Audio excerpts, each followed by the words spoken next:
Now the next question. A hollow cylindrical box of length 1 meter and area of cross section 25 centimeter square is placed in a three-dimensional coordinate system as shown in the figure. The electric field in the region is given by E, which is variable 50 xi cap, where E is in Newton per coulomb and x is in meters. Then find net flux through cylinder and charge enclosed by the cylinder. Okay students, so what is given? First of all, what is given? Given data.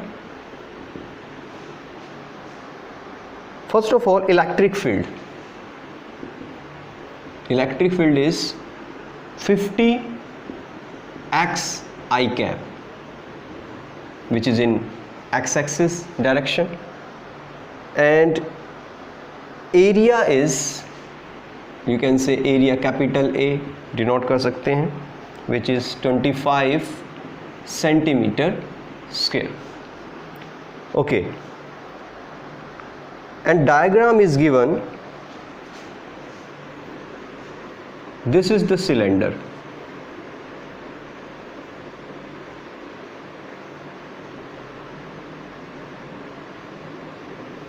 The cylinder length is 1 meter.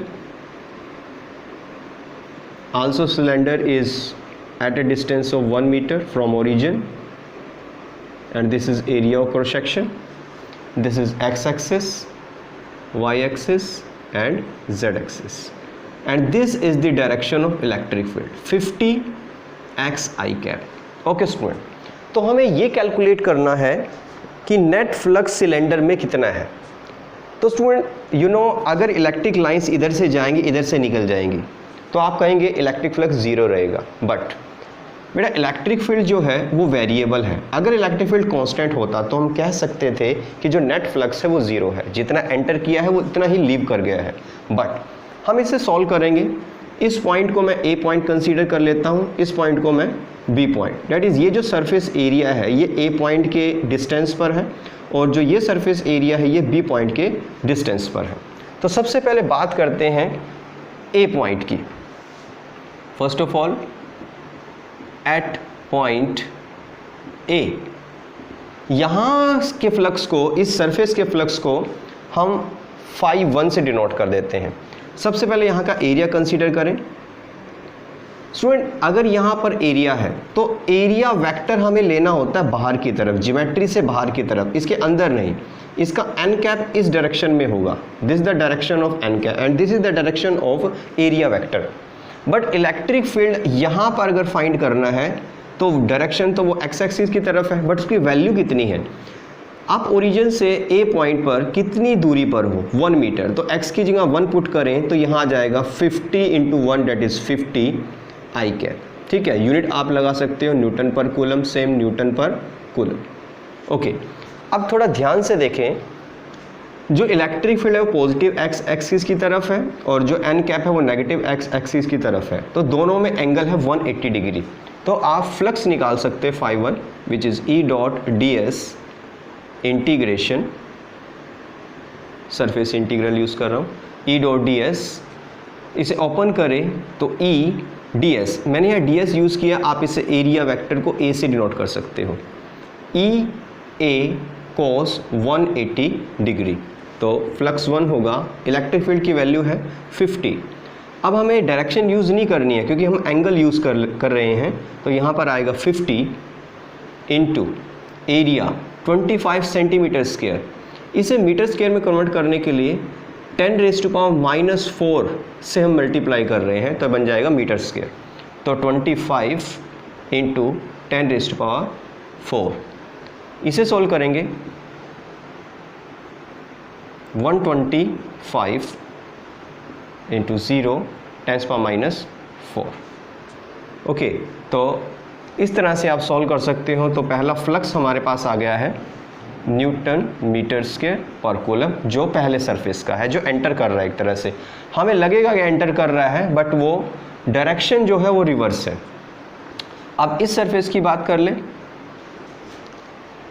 Eight point B यहाँ पर electric field देखें, ये point origin से 2 metre की distance पर है, तो आप लिखेंगे 50 इंटू 2 आई कैप न्यूटन पर कूलम, डेट इज 100। अगेन यहाँ पर भी जो एरिया वेक्टर होगा वो इस डायरेक्शन में होगा, मीन्स दोनों ही एक ही डायरेक्शन में, इलेक्ट्रिक फील्ड भी और एन कैप भी। तो एंगल होगा 0 degree. You can write phi 2 E d s, sorry यहाँ एरिया ए यूज़ कर रहे हैं, कौन सी सरफेस के लिए, बी सरफेस के लिए सॉल्यूशन हो रहा है, ई ए कोस 0 डिग्री, टोटल आ गया ई ए कोस 0 degree. Now putting value, E electric field 100 into area 25 10⁻⁻⁴ and cos 0 is 1।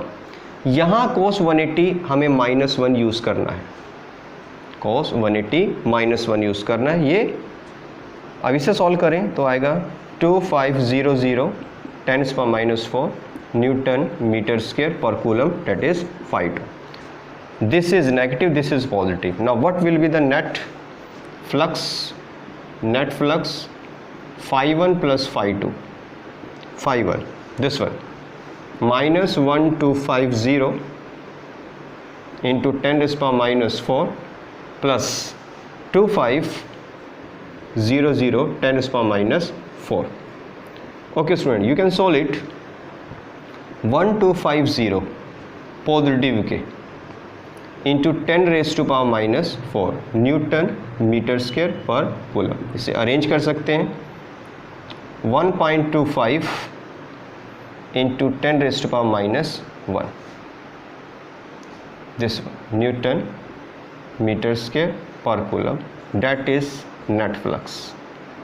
So this is the answer. This is the net flux inside the cylinder. Student, how can you calculate the net charge inside the cylinder? Student, as you know, as per the Gauss theorem, Gauss theorem में हमें बताया जाता है जो flux होता है वो क्या वो अपॉन एप्सिलॉन नॉट होता है, फ्लक्स इज क्या वो upon epsilon not. So you can calculate charge also Q which is flux into epsilon not. अगर आप इस नेट फ्लक्स को एप्सिलॉन नॉट से डिवाइड करते हैं तो टोटल चार्ज भी कैलकुलेट हो जाता है। So you can also calculate the net charge Q net which is equal flux is 1.25 into 10⁻⁻⁻1 into 8.85 into 10⁻⁻12 which is 1.1 into 10⁻⁻12 coulomb. This is net charge inside the cylinder. Okay, so this is the concept. Q 1.1 into 10⁻⁻12 coulomb.